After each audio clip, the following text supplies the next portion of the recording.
কাজেই যুক্তরাষ্ট্র এমন একটা সময়েও যে বাংলাদেশকে রাশিয়া থেকে সরাসরি তেল কেনায় ছাড় দিল না, বরং প্রতিবেশী ভারতকে রাশিয়া থেকে তেল কেনার ক্ষেত্রে, গ্যাস আনার ক্ষেত্রে অবাধ ছাড় দিয়ে রেখেছে এবং বাংলাদেশকে শেষ পর্যন্ত এর মাধ্যমে ভারতের ওপর এক রকমের ব্যাপকভাবে নির্ভরশীল হয়ে উঠতে বাধ্য করছে, সেটারও কৌশলগত অবস্থানটা অপরিষ্কার বা অস্পষ্ট নয়।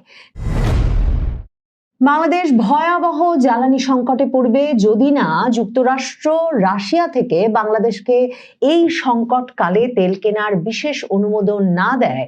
এই কথা বলে একটা অনুমতিপত্র বা ছাড়পত্র চেয়ে যুক্তরাষ্ট্রের সরকারের বিভিন্ন স্তরে এমনকি জ্বালানি মন্ত্রী পর্যন্ত অনুরোধ জানানো সত্ত্বেও বাংলাদেশকে রাশিয়া থেকে তেল কেনার বিষয়ে কোনো ছাড়পত্র দিতে রাজি হয়নি যুক্তরাষ্ট্র। এই অবস্থায় বাংলাদেশ সরকারের জন্য প্রধানমন্ত্রী তারেক রহমান, পররাষ্ট্রমন্ত্রী খলিলুর রহমানের জন্য এখন বাংলাদেশের জ্বালানি সংকট সামাল দেওয়ার ক্ষেত্রে এক রকমের শেষ ভরসা হয়ে উঠেছে ভারত। এবং যুক্তরাষ্ট্রের রাষ্ট্রদূত ঢাকায় নিযুক্ত ব্রেন্ট ক্রিস্টেনসেন প্রধানমন্ত্রী তারেক রহমানের সঙ্গে সাক্ষাৎ করে এই বিষয়টি পরিষ্কার করে এসেছেন যে এখন জ্বালানি সংকট সমাধানে যুক্তরাষ্ট্র যাদের কাছ থেকে জ্বালানি কিনতে অনুমোদন দেয় তার মধ্যে বাংলাদেশের জন্য ভারতই সবচেয়ে কার্যকর অংশীদার হয়ে উঠতে পারে। যুক্তরাষ্ট্রকে এই যে রাশিয়ার তেল কিনতে যাতে বাংলাদেশকে অনুমোদন দেয়, এই অনুরোধটি প্রথম গত মাসের 11 তারিখে বাংলাদেশের অর্থমন্ত্রী আমির খসরু মাহমুদ চৌধুরী যুক্তরাষ্ট্রের রাষ্ট্রদূত ব্রেন্ট ক্রিস্টেনসেনকে করেছিলেন। এরপর বিভিন্ন দফায় বিভিন্ন স্তরে এই অনুরোধ পাঠানো হয়েছে, মৌখিকভাবে বিভিন্ন স্তরে বলা হয়েছে এবং বাংলাদেশের তরফে চিঠিও লেখা হয়েছে মার্কিন সরকারকে যাতে এই বিপদকাল পেরুতে বাংলাদেশকে এই অনুমতিটুকু যুক্তরাষ্ট্র দেয়। যুক্তরাষ্ট্রের সঙ্গে বাংলাদেশ এমন আষ্টে পৃষ্ঠে বাধা পড়েছে যে যুক্তরাষ্ট্রের অনুমোদন ছাড়া রাশিয়ার তেল কেনার কোনো উপায় বাংলাদেশের নাই। এই পুরো কার্যকলাপে সেটা পরিষ্কার হয়ে ওঠে। পররাষ্ট্রমন্ত্রী খলিলুর রহমান মার্চের শেষে যুক্তরাষ্ট্রে যান, সশরীরে উপস্থিত হয়ে যুক্তরাষ্ট্রকে পরিস্থিতিটা যে কত বিপজ্জনক হয়ে উঠতে পারে সে বিষয়টা বোঝাতে এবং এই সময়টায় কিছুদিনের জন্য যাতে যুক্তরাষ্ট্র অন্তত রাশিয়া থেকে তেল কেনার জন্য বাংলাদেশকে অনুমোদন দেয় সেই অনুরোধ জানাতে। এবং তিনি সেখানে গিয়ে জ্বালানি মন্ত্রী যুক্তরাষ্ট্রের ক্রিস রাইট তার সঙ্গে সাক্ষাৎ করেন 31শে মার্চ এবং সরাসরি জ্বালানি মন্ত্রীকে বলেন যে বাংলাদেশে যদি এই তেল সংকট সামাল দেওয়া না যায় এবং যে তেল সংকট সামাল দেওয়ার জন্য মধ্যপ্রাচ্যের এই ঘোরতর পরিস্থিতিতে বাংলাদেশের ক্ষেত্রে সবচেয়ে ভালো উৎস হতে পারে রাশিয়া, সেই রাশিয়া থেকে তেল কিনে যদি বাংলাদেশ এখন তেল সংকট সামাল দিতে না পারে তাহলে সামনে যে সেচ মৌসুম আসছে সেখানে কৃষকের জন্য তার সেচ যন্ত্র চালানোর জ্বালানি তেলে টান পড়বে এবং সেই সেচ যন্ত্র চালানোর জ্বালানি তেলে টান পড়লে বাংলাদেশে ভয়াবহ খাদ্য নিরাপত্তার সংকট দেখা দেবে, খাদ্য ঘাটতি দেখা দিতে পারে। মানে পরিস্থিতিটা কত ঘোরতর পররাষ্ট্রমন্ত্রী খলিলুর রহমান সরাসরি সাক্ষাৎ করে মার্কিন যুক্তরাষ্ট্রের জ্বালানি মন্ত্রী ক্রিস রাইটকে জানিয়ে আসার পরেও কোনো সাড়া মিলছিল না যুক্তরাষ্ট্রের তরফ থেকে। যুক্তরাষ্ট্র বলে যাচ্ছিল যে তারা বাংলাদেশের জ্বালানি নিরাপত্তার বিষয়টা দেখবে, কারণ বাংলাদেশ এখন ওই যে বাণিজ্য চুক্তির পর যুক্তরাষ্ট্রের একটা গুরুত্বপূর্ণ বাণিজ্য অংশীদার বটে। এবং মনে রাখতে হবে এর মধ্যে মার্কিন যুক্তরাষ্ট্রের দক্ষিণ ও মধ্য এশিয়া বিষয়ক সহকারী পররাষ্ট্রমন্ত্রী পল কাপুর বাংলাদেশের স্বাধীনতা দিবসের অনুষ্ঠানে ওয়াশিংটনে দূতাবাসে উপস্থিত হয়ে বক্তৃতায় আবারও মনে করিয়ে দিয়েছে যে মার্কিন যুক্তরাষ্ট্র কোনো চাপ দেয় না বটে, কিন্তু বাংলাদেশের নিরাপত্তা, জ্বালানি, ব্যবসা, বাণিজ্য এই সব স্বার্থ দেখতে তারা শুধু মনে করিয়ে দিতে চায় যে বাংলাদেশের সঙ্গে তারা এমন কোনো পক্ষের বন্ধুত্ব দেখতে চায় না, মানে চীনের বন্ধুত্ব দেখতে চায় না যা কিনা বাংলাদেশের জন্য একটা নিরাপত্তা ঝুঁকি সৃষ্টি করতে পারে বা বাংলাদেশের জন্য মঙ্গলজনক হবে না। এই সব বার্তার মধ্যে চূড়ান্ত খবরটা এলো আসলে ব্রেন ক্রিস্টেনসেনের কাছ থেকে। প্রধানমন্ত্রী তারেক রহমানের সঙ্গে সাক্ষাৎ করে গতকাল তিনি স্পষ্টত এটা জানিয়ে দিলেন, বা মার্কিন সরকারের তরফে এটা স্পষ্ট করলেন যে বাংলাদেশের যতই বিপদ হোক, বাংলাদেশকে রাশিয়া থেকে তেল কেনার জন্য কোনো ছাড় দিতে যুক্তরাষ্ট্র রাজি নয়।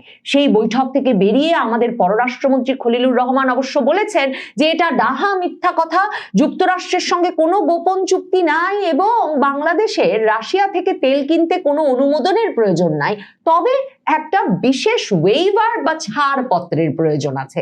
এখন আপনি অনুমতিপত্র বলেন কিংবা ছাড়পত্র বলেন, যেটাই বলেন, এটা এখন পাকাপাকি পরিষ্কার যে খলিলুর রহমান, তারেক রহমান মানে বাংলাদেশ সরকার ওই ছাড়পত্র বা অনুমতিপত্র যুক্তরাষ্ট্রের কাছ থেকে পায় নাই। খলিলুর রহমান সংবাদ মাধ্যমের প্রশ্নের উত্তরে তাই পরিষ্কার করেছেন যে বাংলাদেশ সরকার সবচেয়ে ভালো উৎসগুলো থেকে সবচেয়ে ভালো দামে এখন জ্বালানি সংগ্রহের চেষ্টা করছে এবং সেই উৎসগুলো হচ্ছে যুক্তরাষ্ট্র, মধ্যপ্রাচ্য এবং ভারত। এবং খলিলুর রহমান সেক্ষেত্রে ভারতের নাম সবার আগে উল্লেখ করেছেন।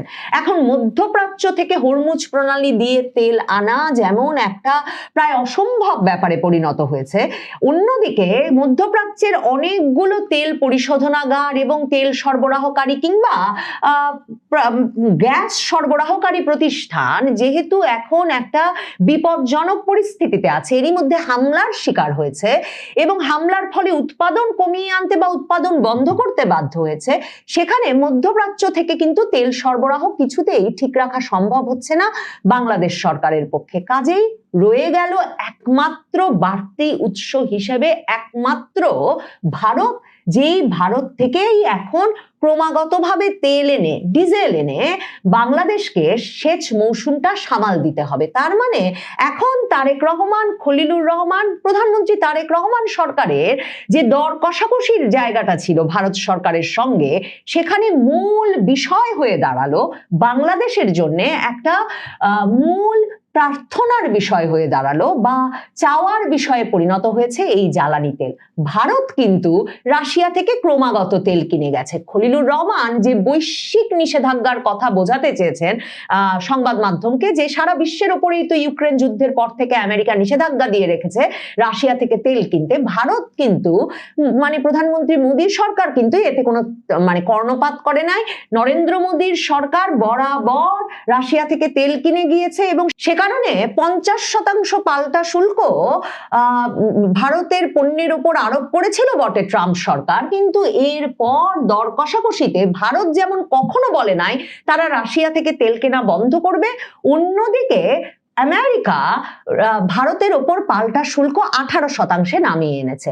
রাশিয়া থেকে তেল কেনা অব্যাহত রাখায় এখন ভারতের জ্বালানি নিরাপত্তার পরিস্থিতি অন্য অনেক দেশের চেয়ে ভালো বলে ভারতের ভেতরকার বিশ্লেষকরাই বলছেন। ভারতের তরফে এই মার্চ মাসে রাশিয়া থেকে তেল আমদানি বাড়িয়ে দেওয়া হয়েছে 90% পর্যন্ত এবং যুক্তরাষ্ট্রের অর্থমন্ত্রী রীতিমতো এক্স হ্যান্ডেলে স্ট্যাটাস দিয়ে ঘোষণা দিয়েছেন যে যুক্তরাষ্ট্রের তরফে ভারতকে ছাড় দেওয়া হয়েছে যাতে ভারত এই সময়ে রাশিয়া থেকে তেল আর আমদানি করে যেতে পারে। আর রাশিয়া এরই মধ্যে জ্বালানি সংকটের প্রেক্ষিতে ভারতের পাশে থাকার প্রতিশ্রুতি দিয়েছে। মস্কো বলেছে অপরিশোধিত তেল ও প্রাকৃতিক গ্যাসের সরবরাহ প্রয়োজন অনুযায়ী ভারতে বাড়াতে তারা প্রস্তুত। এই অবস্থায় বাংলাদেশকে শেষ পর্যন্ত এখন তেল গ্যাসের সংকট সামাল দিতে ভারতের উপরই নির্ভর করতে হবে। ভারতের কাছ থেকে এরই মধ্যে বর্ধিত হারে ডিজেল এনেছে বাংলাদেশ এবং ভারত বলেছে জ্বালানি নিরাপত্তার বিষয়টি বাংলাদেশের তারা দেখবে। প্রেসিডেন্ট ট্রাম্প তারেক রহমান ক্ষমতায় আসবার পরেই যে চিঠিটি প্রধানমন্ত্রী তারেক রহমানকে লিখেছিলেন, সেখানেও তিনি ইন্দো প্যাসিফিক নিরাপত্তা কৌশলের কথা মাথায় রেখেই যুক্তরাষ্ট্র সকল পদক্ষেপ নেবেন এবং তিনি প্রত্যাশা করেন যে বাংলাদেশও যত কেনাকাটা করবে সেক্ষেত্রে তারা ইন্দো প্রশান্ত মহাসাগরীয় সেই মার্কিন কৌশলের কথা স্মরণ রাখবেন। সে কথা তখন তারেক রহমানকে একরকমের হুমকির সুরে মনে করিয়ে দিয়েছিলেন।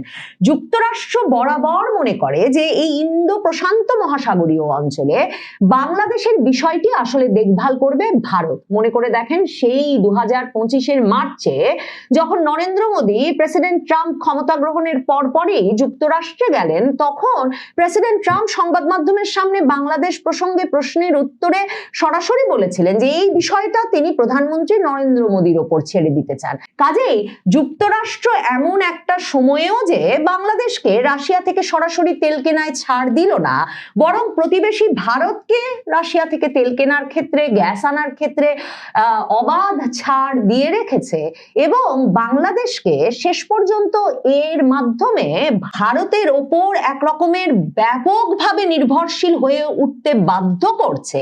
সেটারও কৌশলগত অবস্থানটা অপরিষ্কার বা অস্পষ্ট নয়। এবং যুক্তরাষ্ট্রের তরফে যে ভারতের কাছ থেকেই জ্বালানি আনার, মানে যেটা কিনা রাশিয়ার কাছ থেকে ভারত এনে পরিশোধন করে বাংলাদেশে পাঠাবে প্রয়োজনে, সেই পরিস্থিতিটা তৈরি করার ব্যবস্থা করা হয়েছে। এতে স্পষ্ট যুক্তরাষ্ট্র বাংলাদেশকে ইন্দো প্রশান্ত মহাসাগরীয় অঞ্চলে মার্কিন যুক্তরাষ্ট্রের যে কৌশলগত অবস্থান, তার পক্ষে সুস্পষ্ট অবস্থান পরিষ্কার করতে বলছে। মানে তারেক রহমান, খলিলুর রহমানের এখন স্বীকার করে নেওয়ার সময় এসেছে যে এই জ্বালানি সংকট সমাধানে ভারত ছাড়া তাদের কোনো ভরসা নাই। প্রতিবেশী দেশ ভারতের সঙ্গে বন্ধুত্বই শুধুমাত্র নিরাপত্তার খাতিরে মার্কিন যুক্তরাষ্ট্রের পরামর্শ অনুযায়ী বাংলাদেশের জন্য সবচেয়ে মঙ্গলজনক নয়, বরং ভারতের সাথে বন্ধুত্বই একমাত্র বাংলাদেশের বর্তমান পরিস্থিতিতে জ্বালানি নিরাপত্তা থেকে শুরু করে খাদ্য নিরাপত্তা পর্যন্ত নিশ্চিত করতে পারে। কারণ মনে রাখতে হবে, ক্রমাগত তেল সরবরাহ চালু রাখা না গেলে সামনের সেচ মৌসুমে ঘোরতর সংকটে বাংলাদেশ ভয়াবহ এক খাদ্য সংকটে পড়তে পারে।